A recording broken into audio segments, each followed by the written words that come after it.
Hi friends, ಹೇಗಿದ್ದೀರಾ ಎಲ್ಲ? ಚೆನ್ನಾಗಿದ್ದೀರಾ ಅಂತ ಅಂದ್ಕೊಳ್ತೀನಿ. ಇವತ್ತಿನ ವಿಡಿಯೋದಲ್ಲಿ ತುಂಬಾ ರುಚಿಯಾಗಿ ಕುಷ್ಕಾನ ಯಾವ ರೀತಿ ಮಾಡೋದು ಅಂತ ನೋಡೋಣ.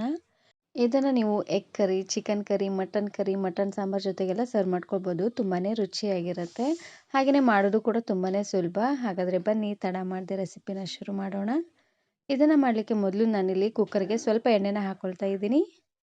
ಒಂದು 3ರಿಂದ 4 ಚಮಚ ಆಗುವಷ್ಟು ಎಣ್ಣೆನ ಹಾಕ್ಕೊಳ್ಳಿ. ಎಣ್ಣೆ ಸ್ವಲ್ಪ ಬಿಸಿ ಆಗ್ತಿದ್ದಂಗೆ ಇದಕ್ಕೆ ನಾನಿಲ್ಲಿ ಚಕ್ಕೆ, ಏಲಕ್ಕಿ, ಲವಂಗನ ಹಾಕ್ಕೊಳ್ತಾ ಇದ್ದೀನಿ. ಎಣ್ಣೆಲ್ಲ ಈ ರೀತಿಯಾಗಿ ಡ್ರೈ ಮಸಾಲೆಗಳನ್ನು ಹುರ್ಕೊಳ್ಳಿ, ಚೆನ್ನಾಗಿರುತ್ತೆ. ಹಾಗೆಯೇ 1 ಚಮಚ ಆಗುವಷ್ಟು ಜೀರಿಗೆ.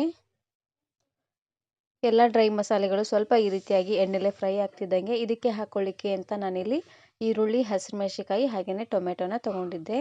ಮೊದಲು ನಾನಿಲ್ಲಿ ಈರುಳ್ಳಿ ಹಾಗೆಯೇ ಹಸಿರು ಮೆಣಸಿಕಾಯಿನ ಹಾಕ್ಕೊಳ್ತಾ ಇದ್ದೀನಿ. ಈರುಳ್ಳಿ ಸ್ವಲ್ಪ ಕಲರ್ ಚೇಂಜ್ ಆಗೋವರೆಗೂ ಇದನ್ನು ಫ್ರೈ ಮಾಡ್ಕೊಳ್ಬೇಕು.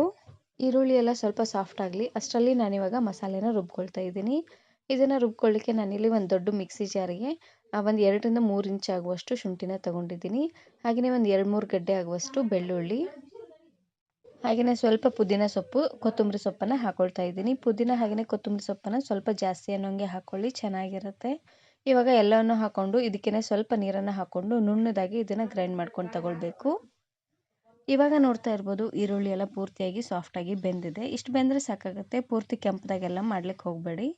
ಇದಕ್ಕೆ ನಾನಿಲ್ಲಿ ಚೆನ್ನಾಗಿ ಹಣ್ಣಾಗಿರುವಂತಹ 2 ಟೊಮೆಟೊನ ಹಾಕ್ಕೊಳ್ತಾ ಇದ್ದೀನಿ. ಟೊಮೆಟೊನ ಸ್ವಲ್ಪ ಜಾಸ್ತಿ ಅನ್ನೋಂಗೆ ಹಾಕ್ಕೊಳ್ಳಿ, ಹುಳಿ ಹುಳಿಯಾಗಿ ಚೆನ್ನಾಗಿರುತ್ತೆ. ಹಾಗೆಯೇ ರುಬ್ಬಿರುವಂತಹ ಮಸಾಲೆ, ಒಂದು ಅರ್ಧ ಚಮಚ ಆಗುವಷ್ಟು ಅರಿಶಿನ ಪುಡಿನ ಹಾಕ್ಕೊಳ್ತಾ ಇದ್ದೀನಿ. ಹಾಗೆಯೇ ರುಚಿಗೆ ತಕ್ಕಷ್ಟು ಉಪ್ಪು, ಹಾಗೆಯೇ ಇದ್ರ ಜೊತೆಗೆ 1 ಚಮಚ ಆಗುವಷ್ಟು ಗರಂ ಮಸಾಲಾನ ಹಾಕ್ಕೊಳ್ತಾ ಇದ್ದೀನಿ.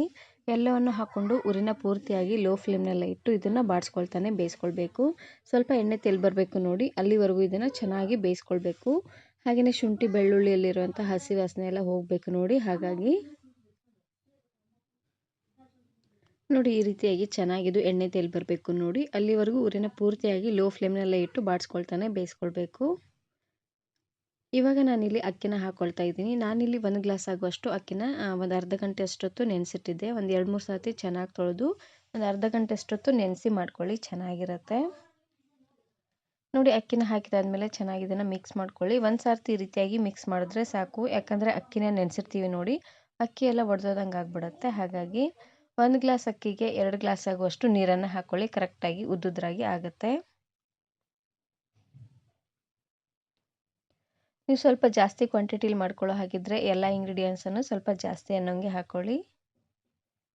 ನೋಡಿ ನೀರನ್ನು ಹಾಕಿದಾದ್ಮೇಲೆ ಒಂದು ಸರ್ತಿ ಈ ರೀತಿಯಾಗಿ ಚೆನ್ನಾಗಿ ಇದನ್ನು ಮಿಕ್ಸ್ ಮಾಡಿಕೊಂಡು ಲಾಸ್ಟಲ್ಲಿ ಸಣ್ಣಗೆ ಕಟ್ ಮಾಡಿರುವಂತಹ ಕೊತ್ತಂಬರಿ ಸೊಪ್ಪನ್ನು ಹಾಕ್ಕೊಂಡು ಬೇಯಿಸ್ಕೊಳ್ತಾ ಇದ್ದೀನಿ. ನೋಡಿ ಸೊಪ್ಪನ್ನು ಹಾಕಿದಾದ್ಮೇಲೆ ಇವಾಗ ಮೇಲ್ಗಡೆ ಮುಚ್ಚಳನ ಮುಚ್ಚಿ ಉರಿನ ಪೂರ್ತಿಯಾಗಿ ಹೈ ಫ್ಲೇಮ್ನಲ್ಲೇ ಇಟ್ಟು ಒಂದು 3 ವಿಸಿಲ್ ಕೂಗಿಸಿದ್ರೆ ಆಯಿತು. ತುಂಬಾ ಉದ್ದುದ್ರಾಗಿ ಚೆನ್ನಾಗಿ ಬರುತ್ತೆ. ನಾನು ಇದೇ ರೀತಿ ಬಹಳಷ್ಟು ವೆರೈಟಿ ಆಗಿರುವಂತಹ ರೈಸ್ ರೆಸಿಪೀಸ್ನ ಅಪ್ಲೋಡ್ ಮಾಡಿದ್ದೀನಿ. ವಿಡಿಯೋ ನೋಡಿಲ್ಲ ಅಂದರೆ ಈ ವಿಡಿಯೋ ಕೊನೆಯಲ್ಲಿ ಹಾಕಿರ್ತೀನಿ ನೋಡಿ, ಚೆಕ್ ಮಾಡಿ. ಇವಾಗ ನೋಡ್ತಾ ಇರ್ಬೋದು ಕುಕ್ಕರ್ ಪೂರ್ತಿಯಾಗಿ ತಣ್ಣಗಾಗಿದೆ. ನೋಡ್ತಾ ಇದ್ರಲ್ವಾ ಎಷ್ಟು ಉದ್ದುದ್ರಾಗಿ ಬಂದಿದೆ ಅಂತ. ಈ ರೀತಿಯಾಗಿ ಸಿಂಪಲ್ಲಾಗಿ ಕುಷ್ಕಾನ ಮಾಡ್ಕೊಳ್ಳಿ, ಚೆನ್ನಾಗಿರುತ್ತೆ. ವೆರೈಟಿ ಆಗಿರುವಂತಹ ಕರಿ ಜೊತೆಗೆಲ್ಲ ಈ ರೀತಿಯಾಗಿ ಕುಷ್ಕಾನ ಮಾಡ್ಕೊಳ್ಳಿ, ತುಂಬಾ ರುಚಿಯಾಗಿರುತ್ತೆ ಅಂತಲೇ ಹೇಳ್ಬೋದು. ಆದಷ್ಟು ಅಕ್ಕಿನ ನೆನೆಸಿ ಮಾಡ್ಕೊಳ್ಳಿ, ಉದ್ದುದ್ರಾಗಿ ಚೆನ್ನಾಗಿ ಬರುತ್ತೆ.